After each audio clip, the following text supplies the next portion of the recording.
జై Sriram. Hi friends, ఎలా ఉన్నారు అందరూ? ఈరోజు గుమ్మడికాయ కర్రీ చేద్దాం.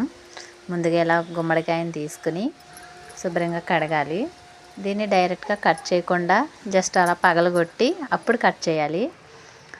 ఈ ముచ్చిక అండ్ గింజలు కూడా మనకి చాలా ఉపయోగపడతాయి, అందుకే తీసి పక్కన పెట్టుకున్నాను జాగ్రత్తగా.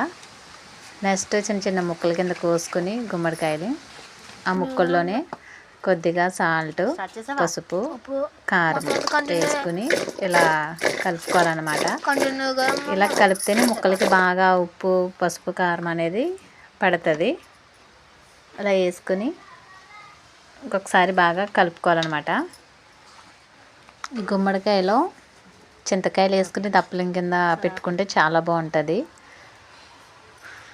ముందుగా నేను కొంచెం బెల్లం ముక్క తీసుకుని తర్వాత వాటర్ వేసి పొయ్యి మీద పెట్టుకున్నాను.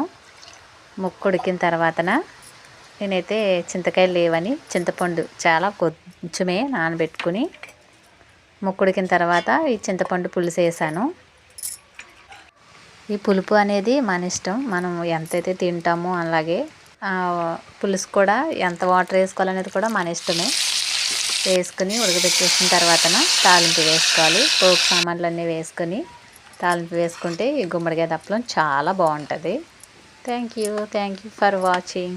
వీడియో నచ్చితే లైక్ చేయండి, అలాగే నా ఛానల్ సబ్స్క్రైబ్ చేసుకోండి. Thank you friends.